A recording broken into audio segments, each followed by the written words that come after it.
Le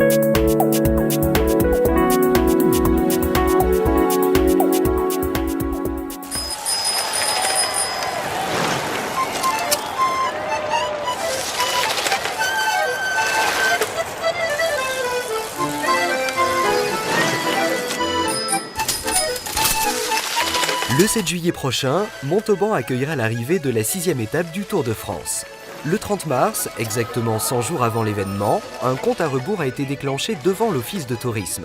Il reste désormais à peine plus de 3 mois pour savoir qui succédera à Jackie Durand, qui avait franchi la ligne d'arrivée de l'étape de Montauban en vainqueur en 1998. 3, 2, 1, 0. Voilà. Ça y est, c'est parti. Grâce à ce compteur géant qui est derrière moi, qui enfin va faire le compte à rebours des 100 jours qui nous séparent du Tour de France.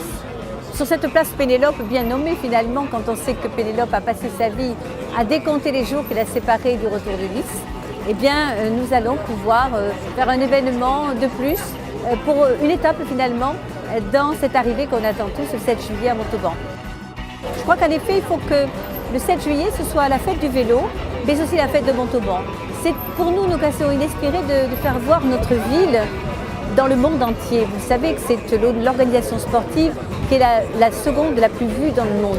Plus de 190 pays seront derrière leur téléviseur pour l'arrivée à Montauban et pour toutes les villes d'étape. Donc c'est un moment crucial et important pour nous tous. Le passage du Tour de France est une opportunité unique pour la ville, grâce aux retombées économiques et touristiques qu'il génère. En effet, des dizaines de milliers de spectateurs sont attendus sur la ligne d'arrivée.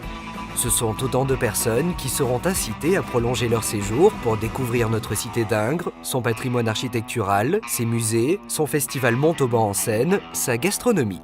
À Rodez par exemple, qui a accueilli le Tour l'an passé et dont la mairie nous a gracieusement prêté le compte à rebours, 20 000 personnes étaient présentes sur les soirées organisées en centre-ville. Et il faudra aussi nourrir et loger la caravane du Tour et ses 4 500 suiveurs, coureurs, organisateurs, journalistes. Un concours de vitrines sur le thème de la Grande Boucle sera organisé dans les commerces du cœur historique et de Ville-Bourbon, disposant d'une vitrine sur la rue. Parmi les animations déjà prévues le 7 juillet, un bœuf à la broche sera organisé par la FDSEA sur les allées du Consul Dupuis à partir de 19h. À 20h, c'est Gérard Rolls qui montera sur les planches Place Nationale pour une représentation gratuite du Malade imaginaire. À 21h, les spectateurs pourront zouker avec la compagnie créole lors du concert gratuit organisé par la ville sur l'esplanade des Fontaines dans le cadre de Montauban en scène.